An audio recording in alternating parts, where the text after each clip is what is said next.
What's up guys, as time check, it's 12 p.m. And bumabiyahe kami ngayon papuntang Tagum City. Kasi gagala kami dun sa BFF ko. For the go lang naman to lagi si Julius kapag hindi lang siya pagod. Pinsan niya din kasi yung partner ng BFF ko, kaya mas lalong for the go siya pupunta. Medyo mainit nga tong mga time na to kasi 12 noon nga kasi ito. Maaga sana kami babiyahe kaso natulog pa nga si Julius kasi pagod sa trabaho. Medyo matagal na nga kasi nung huling punta ko sa kanila. Kaya eto, kahit tanghaling tapat ay bumabiyahe kami. O sige, gala pa more. Medyo malapit lang din naman talaga tong Tagum City kapag mabilis lang takbo ng motor or sasakyan. Kaso nga kami ay minsan mahina lang magpatakbo kasi kasama namin si Iya. Natatakot din kasi ako kapag sobrang bilis na. Eto nga mga 1 p.m. ay nandito na nga kami sa entrance ng Bria Home. Dito nga kasi sila nakatira kasi bahay to ng kuya ng partner niya. Pero sa ngayon nga ay sila na daw magpatuloy magbayad ng bahay na to. Kaya good luck sa journey nila. At least may bahay na nga sila. Eto nga nakarating na nga kami dito at medyo lumagpas pa nga. Nakalimutan na nga kasi namin kasi nga pare-pareho yung mga bahay dito. Kaya eto lumagpas kami. At pagdating namin dito ay nag-chop-chop na nga siya ng ice kasi magtatagay kami. Joke lang. Gumagawa kasi siya ng gulaman kaya lalagyan niya ng yellow. Wala pa nga kasing ref dito. Kinakamay niya nga yung yellow dyan. Hindi ko alam kung naghugas ba ng kamay itong babaeng to, baka galing pa to nag-CR. Nabihisan ko na nga si Iya pagdating dito kaya ayan naglalaro na yung bata. Umupo na nga muna ako dito sa gilid kasi tumatapat ako sa may electric fan. Kasi sobrang init talaga. Hindi carable sa beauty yung init. Mas masarap nga kasi umupo sa sahig kasi medyo malamig. Nalamigan na nga yung pet kong uminit sa biyahe.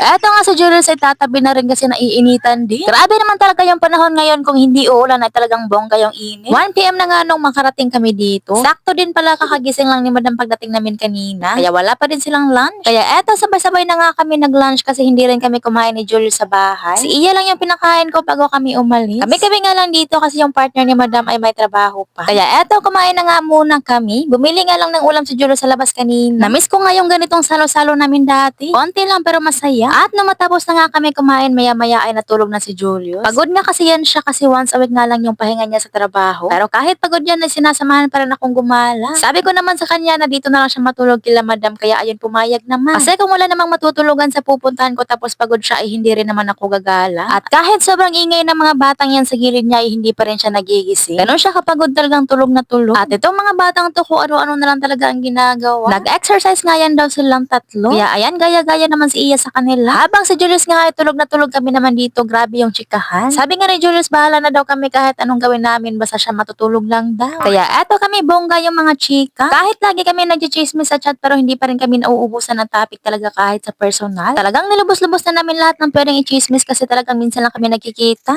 Iba pa rin kasi talaga kapag sa personal kayo nag-uusap kasi sa chat. Kaya kapag nagkita kami ay talagang umaandar yung pagkadaldalera ko. Hindi kasi ako madaldal sa iba lalo na kapag nahihiya ako. Pero kapag sobrang komportable ko na sa tao ay hindi tayo mauubusan ng pag-uusapan talaga. Halo-halo na nga yung mga pinag-uusapan namin dito. Minsan buhay namin pero madalas buhay ng iba. Joke lang. Hindi rin naman kami ganun kamarites. Pinagkukwentuhan nga lang namin yung mga masasayang bagay kaya panay tawa kami dyan. Hindi nga namin namamalayan na inabot na pala kami ng 3 p.m. Halos 1 hour mahigit din pala kami nag-chismis. Kaya eto nga lumabas na lang kami kasi gustong lumabas ng mga bata. Para makapaglaro din sila sa may labas. Dito na nga lang din kami tumambay sa may motor ni Julius habang panay takbo yung mga bata. Kailangan din kasing bantayan kasi minsan may dumadaan ding mga sasakyan or motor dito. Hindi ko nga din napansin na against the light pala itong nalagyan ko ng camera, kaya pala medyo dumili. Hanggang sa may labasan nga ay si madam kumakain pa rin. Bandang 4 p.m. na nga ng mga oras na to para mga batang to ang tataas pa rin ng mga energy. Sa kakatambay nga namin sa may labasan, ayan nagutom ang mga babaeng ito. Nag-crave nga ako ng chicharong baboy kaya ayan naghahanap kami. Umikot pa nga kami sa kabilang block para makabili ng chicharong baboy kasi nandun na yung nagtitinda sabi ni madam. At ayan yung mga batang yan talagang nauuna pa. Eto nga nandito na nga kami sa may tindahan na nagtitinda ng chicharong baboy. Konti na nga lang yung natitira kaya binili ko na lahat. Sukli na nga lang yung kinuha ko dyan kasi na kay madam na yung chicharo. At ito mga batang to talagang kung ano-ano pang kinakalkal sa gilid-gilid. Umuwi na nga din agad kami pagkatapos naming bumili. Kasi sobrang dumi ng mga batang to kakakalkal sa mga gilid-gilid. Kaya kailangan namin silang hugasan ng kamay bago sila kumain. Nandito na nga kaming lahat sa may loob kasi nga medyo padilim na nga sa labas. Mapapasayaw na lang talaga kapag busog.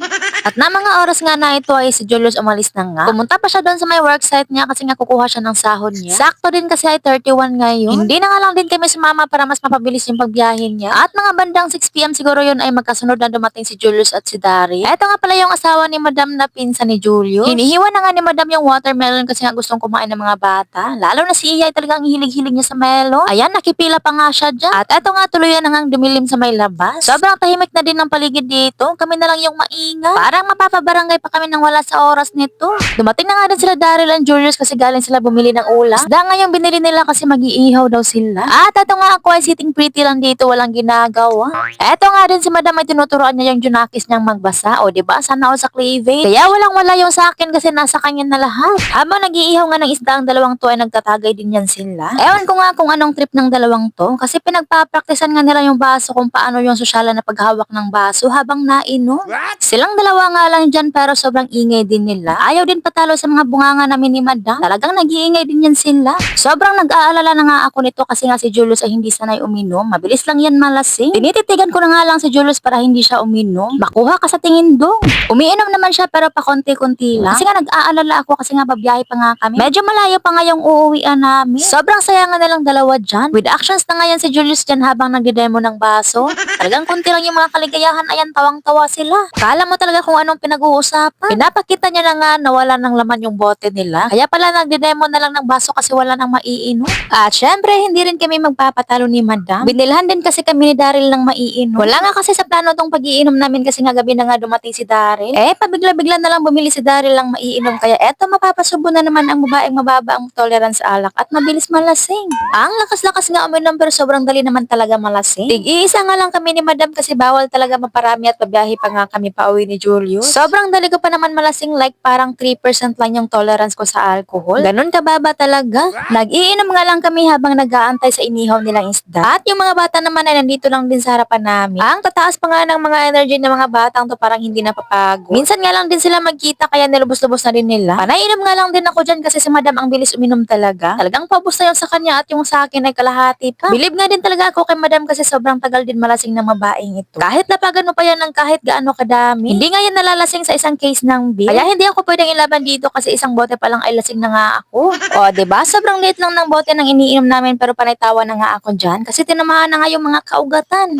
Panay hampas na nga ako niyan kay madam. Kaya pag ako yung kainuman nyo, lumayo na lang talaga kayo kasi mapupuruhan talaga kayo sa mga hampas ko. Mas lumalakas pa nga yan kapag nalasing na talaga ng bongga. Grabe, nakakahiya na yung tawa ko dito, literal talaga. Lumalaki na yung bunganga. Kaya ayoko magiinom ng iba yung kasama kasi talagang mapapahiya ang personality. After isang oras siguro ng pag-aantay, char, grabe katagal. Naluto na nga yung iniihaw nilang isda. Gold siguro to kasi sobrang tagal maihaw. At dito na nga kami sa may sahig pumesto para magkasya kaming lahat kasi maliit yung table nila dito. Eto nga si Iya ay talagang inaantok na. Naglalambing na nga ang batang ito. Kasi 8 PM na nga ng mga oras na to at quarter to 9 PM na nga. Kaya talagang inaantok at pagod na din tong batang to. Kaya pinakain ko na nga din siya kahit ayaw niya. Baka kasi matulog na, hindi pwedeng walang kain. Grabe nga yung kainan namin. Kaninang tanghali pa nga kami kain ng kain ni madam. From gulaman, chicharong baboy, watermelon at eto pang hapunan na naman. Sinong bilbil ang liliit kung panay kain naman talaga. At pagkatapos namin kumain, eto chill-chill na muna kami dito sa may upuan para matunawan kami sa mga kinakain namin. Eto nga pinapalagay ko nga sa ulo yung mga hair clip ni Iya kasi baka mawala pa. Tinatanggal kasi ng batang to yung mga hair clip niya. At ayan nga, nanggugulo na nga ang batang to kasi hair clip niya daw yan. Ginugulo niya nga yung ninang niya dyan. Natatawa na nga lang ako kasi sobrang sakit maglagay ng clip ni madam. Parang nagtitiris lang ng mga kuto yung atake niya dyan. Eto nga mga batang to hindi na nga naglalaro. Kaya dito na naman sila nakikigulo sa amin ni madam. Ang tagal tuloy namin matapos kasi panay tawa pa nga kami. At nung maboard na kami sa loob, dito na naman kami tumambay sa labas. Kasi nandito nga din sila Julius and Daryl nagmamarite sa labas. Kami na nga lang yung nandito sa labas at sobrang tahimik na nga dito sa kalsada. At bandang 10 PM nga umuwi na din kami.